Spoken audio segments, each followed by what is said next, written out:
이 작품은 바로 1965년 네뷸러 문학상 초대 수상작이자 1966년 휴고상 수상작, 세계 2천만 부 이상의 판매량을 기록한 SF 소설의 역대 최고 작품이라 칭송받는 바로 그 작품 듄입니다. 일단 조심스럽게 열어보겠습니다. 이 칼 기억하시죠? 이 맛에 전집 사는 거 아니겠습니까? 이거 안 읽어도 됩니다. 그냥 책장에 모셔두기만 해도 인테리어 점수가 상승하는 폼나는 아이템 팩트. 작품 제목이 듄이잖아요. 이 단어를 우리말로 해석을 하면 모래언덕, 사구 정도로 해석이 가능합니다. 그러면 이제 이 박스에 발라져 있는 금색이 모래를 연상한다, 이런 생각이 떠오르죠? 일단 책의 자세한 모습을 보기 전에 듄이라는 작품에 대해서 소개를 하고 넘어갈게요. 출간 이후에 다양한 문화에 영감을 준 작품인데요. 출판사에서 제공을 한 작품 소개를 읽어보면 이 작품으로부터 영감받은 작품들이 영화 스타워즈 시리즈, 드라마 왕좌의 게임 스타크래프트 등이 있다고 하는데요. 아무튼 저는 중학교 때 컴퓨터 게임으로 듄을 처음 접했고요. 제 기억에서 듄이 사라질 즈음이 됐는데 영화가 개봉했습니다. 보셨나요? 평가는 완전 극과 극이에요. 우와, 이거 미쳤다, 이런 평가하고 와, 이거 미쳤구만, 이런 평가죠. 어설프게나마 작품을 읽어본 저로서는 이런 평가들이 충분히 이해가 됩니다. 일단 세계관이 장난이 아닌 작품이다 보니까 초심자들에게는 친절하지 않은 영화가 만들어질 수밖에 없었던 것이거든요. 그게 가장 큰 이유라고 생각을 해요. 그러면 일단 영화를 중심으로 줄거리를 간략하게 요약해 보겠습니다. 작품의 주요 배경은 먼 미래의 아라키스라는 행성입니다.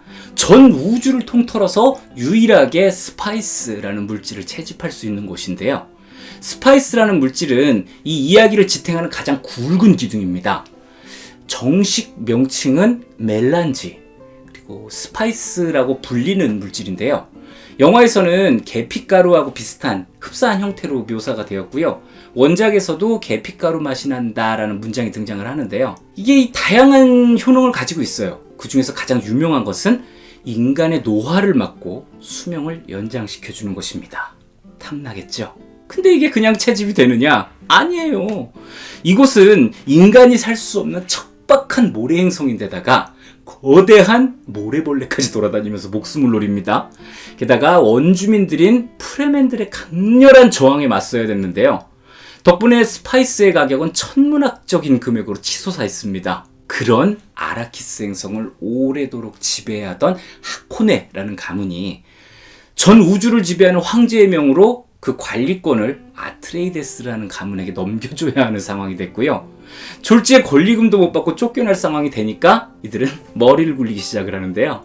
이야기의 주인공은 바로 새 관리권을 얻게 된 아트레이더스 가문의 아들 폴입니다. 근데 이 친구가 적자는 아니고요, 약간 서자 정도 되는 그런 입장인데요.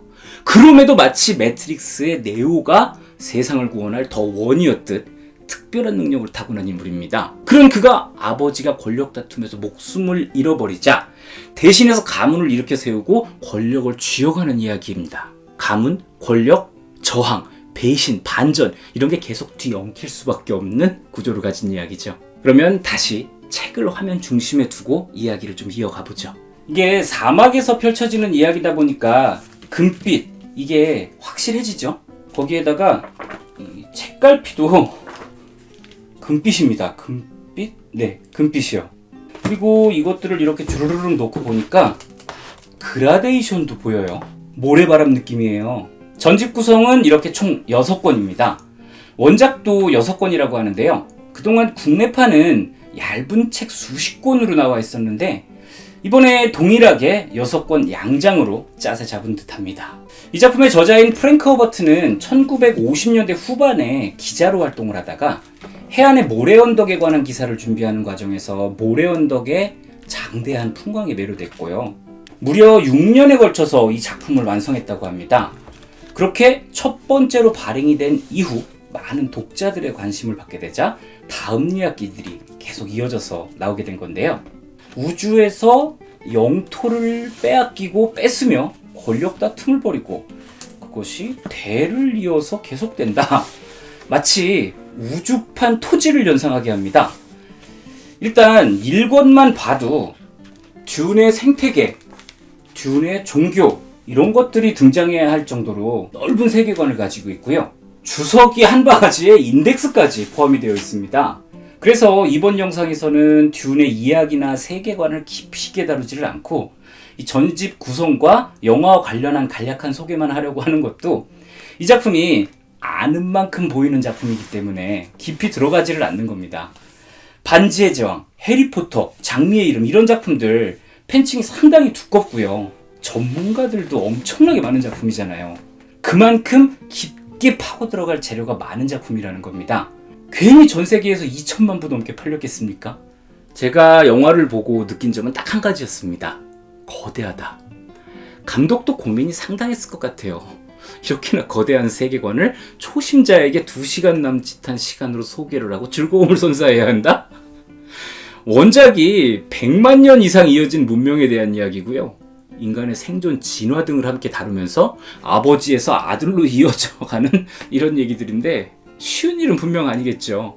최근에 개봉한 영화가 파트 1이었습니다. 이번 작품의 흥행에 힘입어서 파트 2도 준비한다고 하는데요. 작품을 진작부터 알고 있었던 사람 중에 한 명으로서 영화를 보면서 작은 장치 하나에도 우와 소리를 막 내면서 감탄을 했는데요.